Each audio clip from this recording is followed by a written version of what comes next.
yo, beautiful people, this Nate here. This Kev. And yo, we are Games Music Life. So we're back to review this So Far Gone project by Drake. Yeah, man. Aubrey Graham. Start of Aubs. This was one of the first conversations we actually ever got into, because I remember telling you, we got into a conversation talking about it, and he was like, bah. You know, it's like, and I didn't think that you gave it enough credence during the time. I felt it was changing. Now that it's coming out, it's finally on streaming platforms. It actually charted the week it came out too. I think it did like 40,000, 50,000 units, something like that. That's crazy. It was nothing that came out that week too. No, that was a slow week. Very, very slow week. So Aubrey dropped this one. It was considered a mixtape initially. Yeah. To me, I still figure it's his only classic album is this one. Really? Yeah. No, not Take Care. See, everyone gives Take Care. Take Care was a great album. Take Care was a great album, but Take Care was a great album a lot to do with other people. That was The Weeknd's album. Hey man, listen, Aubs' name was on the front of it. It was. Hey. But So Far Gone.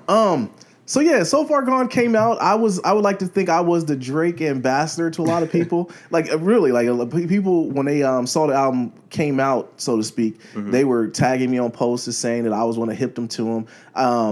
I was around the time when I first got into Facebook. It was a nasty time. And I was up on Drake before a lot of people, so I would take a lot of stuff he wrote on songs and put it into my. It was young single. I was gonna say, man, it's nasty. I was out there, man. I was using it. It was getting me lots of talking points. But the album itself, lover boy. Yeah, it was, man. Come on, man. I'm an R&B hit. Yeah. So the album itself, to me, so we get into it. So the reason why I never really liked Trapper Drake, I've grown to liking now. Okay, the reason why I didn't like, if you're reading this, it's too late, was because this was the sound that I wanted him to piggyback on.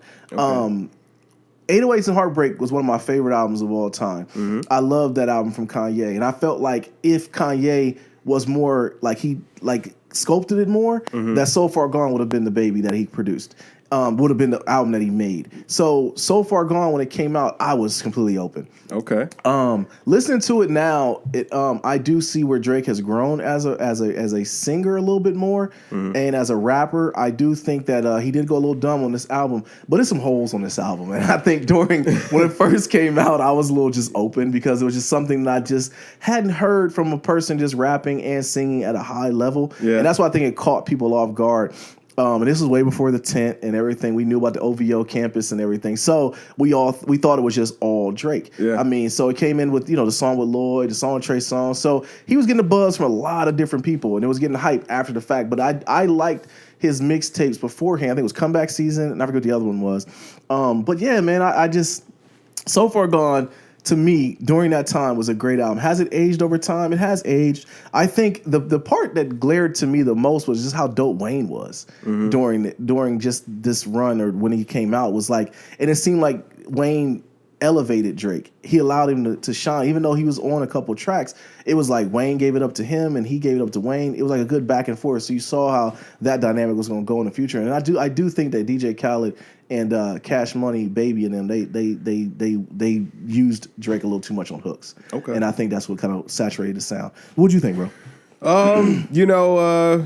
I remember when this mixtape came out, everybody was, really riding coattails, man. Loved it. Especially good for the girls, man. You know what I'm saying? All the guys who were, young and like dating around and all that stuff, man, they had to have some Drake around because, the girls liked it. Yeah. I was never super impressed with this mixtape. Now, that's not to say that I ever thought it was bad, but I always just thought it was okay. I've always felt like 808s and Heartbreaks was a much more innovative, a much more groundbreaking album. But now looking back in the 10-year anniversary, it's kind of nice to see where Aubrey got his start or whatever. Yeah. And introducing a style that was going to become, super prevalent throughout the next 10 years or the next decade. Yeah. That's kind of interesting to hear. And the one thing I took away more than anything from this mixtape is like, just how much better Drake has gotten in all facets since this mixtape. Like this mixtape, it was pretty rough. There was a couple bars on here where it was kind of like, ooh, like he said, when the game needs change and I'm the MF and cashier, I was like, nah, that ain't it. And in 2019, he would never spit a bar like that ever again. With that, another thing that I thought was very interesting on here was just how ahead he was in adopting kind of like alternative music and putting his style on it and blending his style in there. Like the song that A Little Bit, I still think that song sounds amazing. And Let's Call the Whole Thing Off. Still think that sounds amazing. It was so different at the time, and I still think that those songs hold their own weight in the current climate. Wayne was snapping, bro. He was. Like I like that was a big part of this album for me. Listening to it again now, it was like, yo, Wayne was going nuts. He was going in. He was absolutely. I missed that little Wayne. It was so effortless for him. Yeah, so I got effortless. sad when I listened to the album. Like we'll never get that Wayne back. Yeah, it was just so effortless, man. Yeah. Wayne was just doing everything. Yeah, I felt like the album. It was okay then. It was okay. It's okay now. It's okay now. Just okay. Yeah, I mean, it's okay. It wasn't groundbreaking. It was a great start, and I see the appeal for a lot of people. One thing that Drake was doing very well back then is he had this very clever way of saying things that tied in to him directly or whatever. Like he would spit a bar, and it would literally be about what it was about in the verse, but people could take it and interpret it however they wanted or apply it to their life in whatever way, even though that's not at all what he was saying in his bar or anything like that. It's not what he meant. There was no deeper meaning. It just made it more relatable. Yeah, but it made it more relatable in a way that it's like, yo, I can take these words and I can apply it to myself because I feel this way when something totally different is going for me. Right.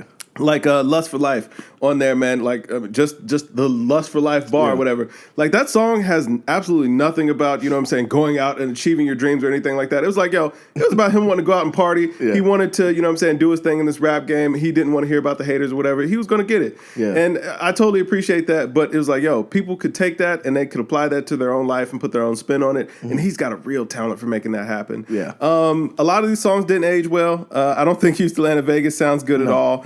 I don't think Uptown sounds good at all outside of Wayne's verse. Bun B, I love you, but no.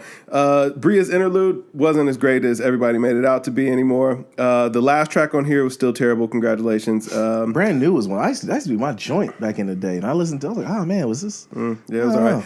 A little bit was still super dope, man. Yeah. Let's Call It Off. I still thought was super dope. Ignorant Stuff. Still thought that was dope. A Night Off with Lloyd. I thought that's still a good song. Yeah. But now that we can add it to his catalog, it's good to be in a catalog. You know.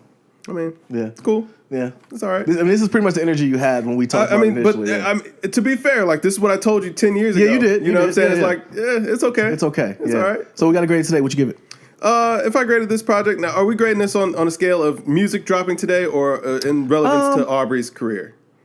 Because actually, the grade is about the same, about a 75. About 75? It's a solid C. I give it 82. It was good. Yeah. It was good enough. Yeah. But like listening to it today, it doesn't sound okay. As I'll good. say because I'm gonna tell you, my bias is more only because I give it 82. By the way, but if I had to grade it back in 09. It was a 95. Yeah. You know what I'm saying? Like, I would have given it more. It was a 75, I know. That's the thing with you was 75 both ways. It was cool. I remember the conversations we had. You're like, dear, it's okay. Yeah, and I'm like, what, Gav? Like, this guy's singing and rapping. And you're like, yeah, it's all right. Yeah, I mean, it was okay. And I think now seeing what Drake became, I think this project was more so, exhibit of his talent or, his potential where he could take it. And I do think that he's fulfilled that potential at this point because he's real good right now. Oh, very good. And I feel like, I know that you didn't really care for it, but I feel like Drake reached his peak if you're reading this, it's too late. Like, that's what I felt like. I give it up. He literally got into his prime, and then since then, he's just been absolutely on fire. Not to say that he wasn't before. He was definitely doing his thing all throughout. But if you're reading this, it was like a turn. Yeah. We got rid of all like the young boy, adolescent love songs or whatever, and we just got raw, gritty Drake. Yeah. And you know what I'm saying? He still makes his love songs or whatever,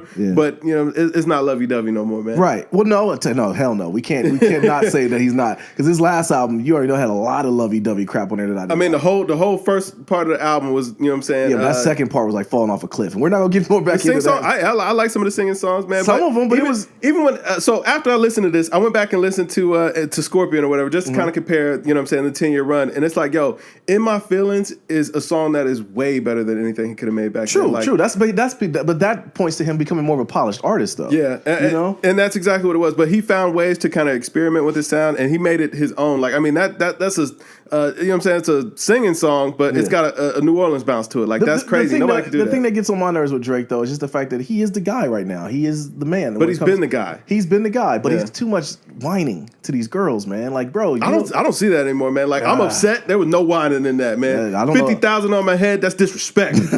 $500,000 on my head that I can accept. You know what I'm saying? Like, yo, yeah. You know what I But mean? yo, Aubrey Drake fans, get in here, man. If you give it 100, you're obviously right. Let us know. Was I too high, too low? Was Kev In too high, too low? 2019, are you still giving this 100? Keep Just it let me real, know. too. Yeah. 2019, I want to know, what are you grading it? You can even put your review back in 09, what you gave it, and a review today, what you give it. Is anybody still calling for the old Drake? Do people still want that? Nah. I think people that are there okay is a with the fan base out evolution, there. man. Nah, I mean, you hated it. You bucked against this for a while. I did. You know what I mean? So I did. But especially, I had to give it up when I'm looking at the trend and the way everyone copies it. Yeah. Like, it's reading it too late started the whole thing. Like, everyone tried that thing. Yeah. You had elder tenured rappers coming in trying that flow. Yeah. They couldn't do it. So hey, man. I give it up, man. Yeah. But yo, I am Nadir. This Kev. And yo, we are Games Music Life, man. Drink more water, people. Peace. Peace.